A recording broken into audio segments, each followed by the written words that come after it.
ఐదవ అధ్యాయము.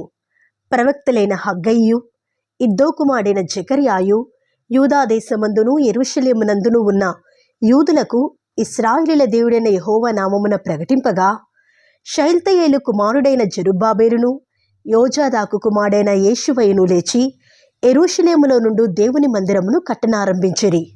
మరియు దేవుని యొక్క ప్రవక్తలు వారితో కూడా నుండి సహాయము చేయుచూ వచ్చిరి. అంతటా నది యువతల అధికారి అయిన తత్తయిను షెతర్బోజ్నయిను వారి పక్షమున నున్నవారును యూదుల యొద్దకు వచ్చి, ఈ మందిరమును కట్టుటకును ఈ ప్రాకారమును నిలుపుటకును ఎవరు మీకు సెలవిచ్చిరి అని అడుగగా, ఈ కట్టడమును చేయించిన వారి పేరులు మొదలైన సంగతులను మేము వారితో చెప్పితిమి. యూదుల దేవుడు వారి పెద్దల మీద తన దృష్టి ఉంచినందున ఆ సంగతిని గూర్చి దర్యావేషు ఎదుటకు వచ్చువారు ఆజ్ఞనందు వరకు అధికారులు వారిని పని మాన్పింపలేదు. నది యువతల అధికారి అయిన తత్తయిను షెతర్బోజ్నయిను నది యువతల నుండి వారి పక్షముగా నున్న అపర్సేకాయులను రాజైన దర్యావేషునకు పంపిన ఉత్తరము నకలు. రాజైన దర్యావేషునకు సకల క్షేమ ప్రాప్తియగునుగాక. రాజువైన తమకు తెలియవలసినదేమనగా, మేము యూదా ప్రదేశంలోనికి వెళ్ళితిమి. అక్కడ మహాదేవుని యొక్క మందిరము ఉన్నది. అది గొప్ప రాళ్ల చేత కట్టబడినది. గోడలలో మ్రానులు వేయబడినవి. మరియు ఈ పని త్వరగా జరుగుచు వారి చేతిలో వృద్ధి ఎగుచున్నది. ఈ మందిరమును కట్టుటకును ఈ ప్రాకారములను నిలుపుటకును ఎవరు మీకు సెలవిచ్చిరని మేము అక్కడనున్న పెద్దలను అడిగితిమి. వారిలో అధికారులైన వారి పేర్లు రాసి తమకు తెలియజేయుటకై వారి పేర్లను అడగగా, వారు ఈలాగున ప్రత్యుత్తరమిచ్చిరి: మేము భూమ్యాకాశముల దేవుని యొక్క సేవకులమై అనేక సంవత్సరముల క్రిందట ఇశ్రాయేలీలలో ఒక గొప్ప రాజు కట్టించి నిలిపిన మందిరమును మనల కట్టుచున్నాము. మా పితరులు ఆకాశమందలి దేవునికి కోపము పుట్టించినందున ఆయన వారిని కల్దీయుడైన నెబుకద్నెజరును బబులోను రాజు చేతికి అప్పగించెను. అతడు ఈ మందిరమును నాశనము చేసి జనులను బబులోను దేశంలోనికి చెరపట్టుకొని పోయెను. అయితే బబులోను రాజైన కోరేషు ఏలుబడిలో మొదటి సంవత్సరమందు రాజైన కోరేషు దేవుని మందిరమును తిరిగి కట్టుటకు ఆజ్ఞ ఇచ్చెను. మరియు నెబుకద్నెజరు యెరూషలేమందున్న దేవాలయములో నుండి తీసి బబులోను పట్టణమందున్న గుడిలోనికి కొనిపోయిన దేవుని మందిరపు వెండి బంగారు ఉపకరణములను రాజైన కోరేషు బబులోను పట్టణపు మందిరములో నుండి తెప్పించి తాను అధికారిగా చేసిన షేష్బజ్జరు అనునతనికి అప్పగించి, నీవు ఈ ఉపకరణములను తీసుకుని యెరూషలేము పట్టణమందుండు దేవాలయమునకు పోయి దేవుని మందిరమును దాని స్థలమందు కట్టించుము అని అతనికి ఆజ్ఞ ఇచ్చెను. కాబట్టి ఆ షేష్బజ్జరు వచ్చి యెరూషలేములో నుండు దేవుని మందిరపు పునాదిని వేయించెను. అప్పటి నుండి నేటి వరకు అది కట్టబడుచున్నను ఇంకను సమాప్తి కాకుండా ఉన్నది.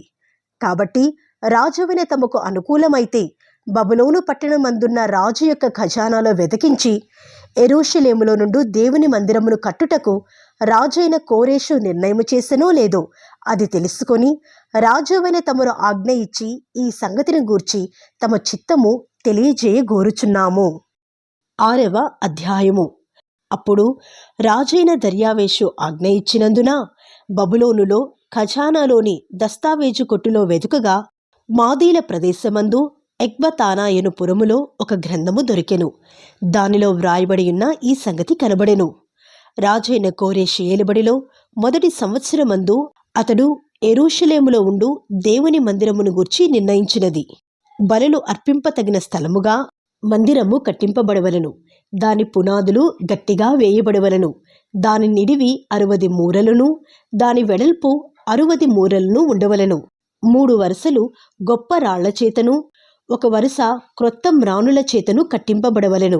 దాని వ్యయమును రాజు యొక్క ఖజానాలో నుండి ఇయ్యవలను. మరియు యెరూషలేములోనున్న ఆలయములో నుండి నెబుకద్నెజరు బబులోనునకు తీసుకుని వచ్చిన దేవుని మందిరము యొక్క వెండి బంగారు ఉపకరణములు తిరిగి అప్పగింపబడి యెరూషలేములోనున్న మందిరమునకు తేబడి దేవుని మందిరములో వాటి స్థలమందు పెట్టబడవలను. కావున రాజైన దర్యావేషు ఈలాగు సెలవిచ్చెను: నది అవతల అధికారి అయిన తత్తనై అను నీవును, షెతర్బోజ్నయి అని నీవును, నది అవతల మీతో కూడా నున్న అపర్సేకాయులను యూదుల జోలికి పోక దేవుని మందిరపు పని జరగనిచ్చి వారి అధికారిని పెద్దలను దేవుని మందిరమును దాని స్థలమందు కట్టింపనీయుడి. మరియు దేవుని మందిరమును కట్టించినట్లుగా యూదుల యొక్క పెద్దలకు మీరు చేయవలసిన సహాయమును గూర్చి మేము నిర్ణయించినదేమనగా, రాజు యొక్క సొమ్ములో నుండి, అనగా నది అవతల నుండి వచ్చిన పన్నులో నుండి వారు చేయి పని నిమిత్తము తడువు ఏమాత్రమును చేయక వారి వ్యయమునకు కావలసిన దాన్ని ఇయ్యవలను. మరియు ఆకాశమందలి దేవునికి దహన బలులు అర్పించుటకై కోడెలనే గాని, గొర్రె పొట్టేలనే గాని, గొర్రె పిల్లలనే గాని, గోధుమలే గాని, ఉప్పే గాని, ద్రాక్షారసమే గాని, నూనెయే గాని యెరూషలేములోనున్న యాజకులు ఆకాశమందలి దేవునికి సువాసన అయిన అర్పణలను అర్పించి రాజును అతని కుమారులను జీవించినట్లు ప్రార్థన చేయి నిమిత్తమై వారు చెప్పిన దానిని బట్టి ప్రతిదినమును తప్పకుండా వారికి కావలసినదంతయు ఇయ్యవలెను. ఇంకను మేము నిర్ణయించినదేమనగా, ఎవడైనను ఈ ఆజ్ఞను భంగపరిచినలా వాని ఇంటి వెన్నుగాడి ఊడదీయబడి నిలువనెత్తబడి దానిమీద వాడు ఉరితీయింపబడును. ఆ తప్పును బట్టి వాని ఇల్లు పెంటరాసి చేయబడును. ఏ రాజులే గాని, ఏ జనులే గాని ఈ ఆజ్ఞను భంగపరిచి యెరూషలేములోనున్న దేవుని మందిరమును నశింపచేయుటకై చెయ్యి చాపినెడలా తన నామమును అక్కడ ఉంచిన దేవుడు వారిని నశింపజేయును. దర్యావేషు అని నేనే ఈ ఆజ్ఞ ఇచ్చితిని, మరియు అది అతివేగముగా జరగవలనని వ్రాయించి అతడు తాకీదుగా పంపించెను. అప్పుడు నది యువతల అధికారి అయిన తత్తనయును శతర్బోజునయును వారి పక్షమున నున్నవారును రాజైన దర్యావేషు ఇచ్చిన ఆజ్ఞ చొప్పున వేగముగా పని జరిపించిరి. యూదుల పెద్దలు కట్టించుచు ప్రవక్త అయిన హగ్గయియు ఇద్దో కుమారుడైన జెకర్యాయు హెచ్చరించుచున్నందున పని బాగుగా జరిపిరి. ఈ ప్రకారము ఇశ్రాయేలీల దేవుని ఆజ్ఞననుసరించి వారు కట్టించుచు కోరేషు, దర్యావేషు, అర్తహషస్త అను పారసీకా దేశపు రాజుల ఆజ్ఞ చొప్పున ఆ పని సమాప్తి చేసిరి. రాజైన దర్యావేషు ఏలుబడియందు 6వ సంవత్సరము అదారు నెల 3వ నాటికి మందిరము సమాప్తి చేయబడెను. అప్పుడు ఇశ్రాయేలీయులను, యాజకులను, లేవీయులను, చెరలో నుండి విడుదల నొందిన తక్కిన వారును దేవుని మందిరమును ఆనందముతో ప్రతిష్ఠించిరి. దేవుని మందిరమును ప్రతిష్ఠించినప్పుడు 100 ఎడ్లను, 200 పొట్టేళ్లను, 400 గొర్రెపిల్లలను ఇశ్రాయేలీయులకందరికిని పాప పరిహారార్థ బలిగా ఇశ్రాయేలీయుల గోత్రముల లెక్క చొప్పున 12 మేకపోతులను అర్పించిరి. మరియు వారు యెరూషలేములోనున్న దేవుని సేవ జరిపించుటకై మోషే యొక్క గ్రంథమందు వ్రాసిన దానిని బట్టి తరగతుల చొప్పున యాజకులను వరుసల చొప్పున లేవీయులను నిర్ణయించిరి. చెరలో నుండి విడుదల నొందిన వారు మొదటి నెల 14వ దినమున పస్కా పండుగ ఆచరించిరి. యాజకులను, లేవీయులను తమ్మును తాము పవిత్రపరచుకొని పవిత్రులైన తరువాత చెరలో నుండి విడుదల నొందిన వారందరి కొరకును, తమ బంధువులైన యాజకుల కొరకును, తమ కొరకును పస్కా పశువును వధించిరి. కావున చెరలో నుండి విడుదల నొంది తిరిగి వచ్చిన ఇశ్రాయేలీయులను, ఇశ్రాయేలీయుల దేవుడైన యెహోవాను ఆశ్రయించుటకై దేశమందుండు అన్యజనులలో అపవిత్రత నుండి తమ్మును తాము ప్రత్యేకించుకుని వారందరూ వచ్చి తిని పులియని రొట్టెల పండుగను 7 దినములు ఆనందముతో ఆచరించిరి. ఏలయనగా ఇశ్రాయేలీయుల దేవుని మందిరపు పని విషయమై వారి చేతులను బలపరచుటకు యెహోవా అష్షూరు రాజు హృదయమును వారి వైపు త్రిప్పి వారిని సంతోషింపజేసెను. 7వ అధ్యాయము. ఈ సంగతులు జరిగిన పిమ్మట పారసీక దేశపు రాజైన అర్తహషస్త యొక్క ఏలుబడిలో ఎజ్రా బబులోను దేశము నుండి యెరూషలేము పట్టణమునకు వచ్చెను. ఇతడు సెరాయా కుమారుడై ఉండెను. సెరాయా అజర్యా కుమారుడు, అజర్యా హిల్కియా కుమారుడు, హిల్కియా షల్లూము కుమారుడు, షల్లూము సాదోకు కుమారుడు, సాదోకు అహీటూబు కుమారుడు, అహీటూబు అమర్యా కుమారుడు, అమర్యా అజర్యా కుమారుడు, అజర్యా మెరాయోతు కుమారుడు, మెరాయోతు జెరహ్యా కుమారుడు, జెరహ్యా ఉజ్జీ కుమారుడు, ఉజ్జీ బుక్కీ కుమారుడు, బుక్కీ అబీషువ కుమారుడు, అబీషువ ఫీనెహాసు కుమారుడు, ఫీనెహాసు ఎలియాజరు కుమారుడు, ఎలియాజరు ప్రధాన యాజకుడైన అహరోను కుమారుడు. ఈ ఎజ్రా ఇశ్రాయేలీయుల దేవుడైన యెహోవా అనుగ్రహించిన మోషే యొక్క ధర్మశాస్త్రమందు ప్రవీణత గల శాస్త్రి. మరియు అతని దేవుడైన యెహోవా హస్తము అతనికి తోడుగా ఉన్నందున అతడు ఏ మనవి చేసినను రాజు అనుగ్రహించును. మరియు రాజైన అర్తహషస్త ఏలుబడియందు 7వ సంవత్సరమున ఇశ్రాయేలీయులు కొందరును, యాజకులు కొందరును, లేవీయులను, గాయకులను, ద్వారపాలకులను, నెతీనీయులను బయలుదేరి యెరూషలేము పట్టణమునకు వచ్చిరి. రాజు ఏలుబడియందు 7వ సంవత్సరము 5వ మాసమున ఎజ్రా యెరూషలేమునకు వచ్చెను. మొదటి నెల మొదటి దినమందు అతడు బబులోను దేశం నుండి బయలుదేరి తన దేవుని కరుణాహస్తము తనకు తోడుగా నున్నందున 5వ నెల మొదటి దినమున యెరూషలేమునకు చేరెను. ఎజ్రా యెహోవా ధర్మశాస్త్రమును పరిశోధించి దాని చొప్పున నడుచుకునుటకును, ఇశ్రాయేలీయులకు దాని కట్టడలను విధులను నేర్పుటకును దృఢ నిశ్చయము చేసుకొనెను. యెహోవా ఆజ్ఞల వాక్యముల యందును ఆయన ఇశ్రాయేలీయులకు విధించిన కట్టడల యందును శాస్త్రియు యాజకుడునైన ఎజ్రాకు రాజైన అర్తహషస్త ఇచ్చిన తాకీదు నకలు. రాజైన అర్తహషస్త ఆకాశమందలి దేవుని ధర్మశాస్త్రమందు శాస్త్రియు యాజకుడునైన ఎజ్రాకు క్షేమము మొదలగు మాటలు వ్రాసి ఈలాగు సెలవిచ్చెను.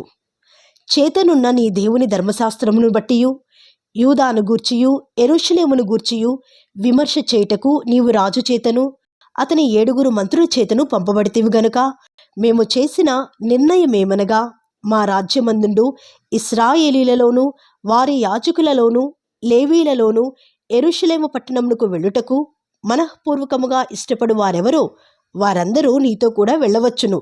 మరియు యెరూషలేములో నివాసము గల ఇశ్రాయేలీల దేవునికి రాజును అతని యొక్క మంత్రులను స్వేచ్ఛగా అర్పించిన వెండి బంగారములను నీవు తీసుకొని పోవలను.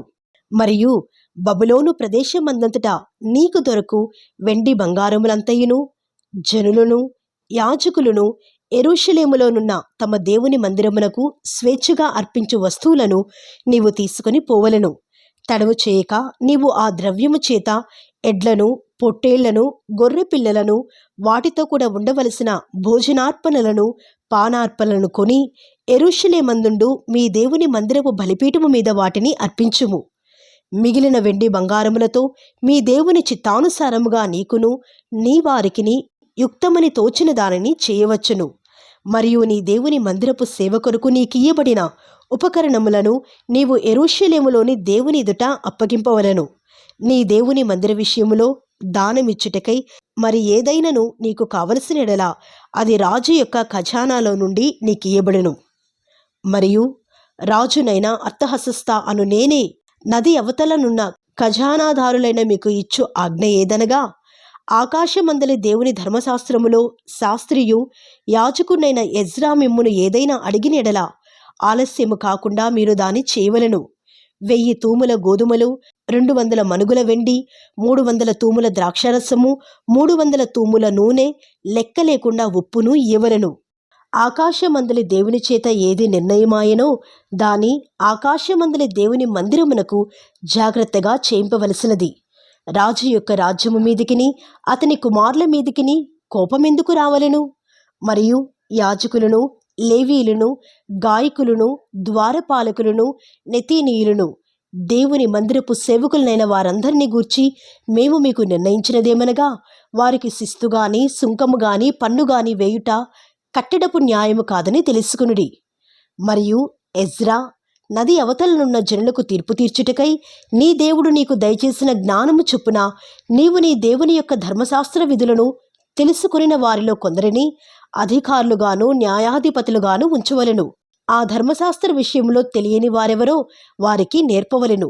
నీ దేవుని ధర్మశాస్త్రము గాని రాజు యొక్క చట్టము గాని గైకొనని వాడెవడో త్వరగా విచారణ చేసి మరణశిక్ష అయినను, స్వదేశ త్యాగమైనను, ఆస్తి జప్తి అయినను, ఖైదునైనను వానికి విధింపవలెను. యెరూషలేములో నుండు యెహోవా మందిరమును అలంకరించుటకు రాజునకు బుద్ధి పుట్టించినందునను, రాజును అతని మంత్రులను, రాజు యొక్క మహాధిపతులను నాకు దయ అనుగ్రహింపజేసినందునను మన పితరుల దేవుడైన యెహోవాకు స్తోత్రము కలుగునుగాక. నా దేవుడైన యెహోవా హస్తము నాకు తోడుగా ఉన్నందున నేను బలపరచబడి నాతో కూడా వచ్చుటకు ఇశ్రాయేలీయుల ప్రధానులను సమకూర్చితిని.